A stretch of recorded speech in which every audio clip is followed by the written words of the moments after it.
Hey, what's up? It's Raulh here from Please Act Right. I just recently did an experiment with 3 young ladies who were younger women who all made 6 figures a year. I described 2 equally attractive, honorable men and asked them to choose one. So here are the 2 choices I gave them. Man number 1 makes $300,000 a year as a businessman. He has a 3,600 square foot house with 5 bedrooms, 3 baths, and a 3-car garage. He has 2 new cars, a Porsche and a Range Rover.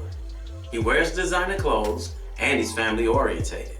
Man number 2 makes $60,000 per year, has a nice 1,000 square foot home, 2 bedrooms, 1 bath, and a nice neighborhood. He has a 4-year-old mint condition car and he's family orientated. And then I asked them, which husband would you choose? Of course, all 3 women chose man number 1. Now, what I did was I gave them a little bit more information on each man. So back to man number 1, who made $300,000 a year. He's $325,000 a year in debt, paying for the house and the car. He has $72,000 worth of credit card debt. He has $100,000 in student loan debt. He's facing bankruptcy, foreclosure, and car repossession, and he has bad credit.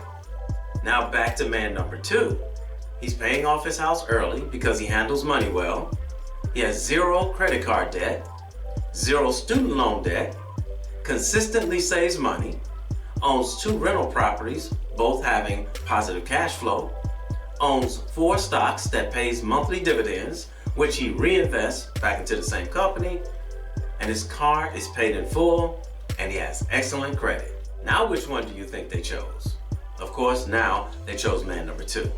The point of this exercise was to get women, especially younger women, to realize that just because a person looks like they have it all together does not mean they do. Some people who have all the materialistic things are sometimes the brokest people. You have to find out if they can really afford the things they have. Here's another thing. Did you know that when you get married, you marry a person's credit? If they have bad credit and you have excellent credit, they will pull your excellent credit score down once you get married. When choosing a mate, you must not choose based solely on their income and possession. Ever hear the saying, looks may be deceiving?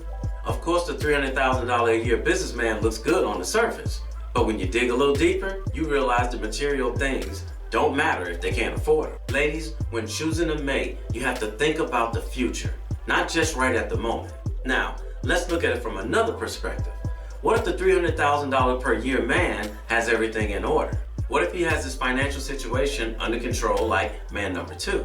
However, suppose he loses everything, including his job. This could easily happen with a car crash, a disease or illness, or a mishap at home that could cause a severe injury. These are mishaps that can end a person's career or their ability to make the same money they were once able to make. Are you willing to live in lesser accommodations if he loses everything? Or are you willing and able to pay for everything in order to keep it all if his financial situation changes for the worse? This is why it's so important you are attracted to your potential mate for more than just materialistic things.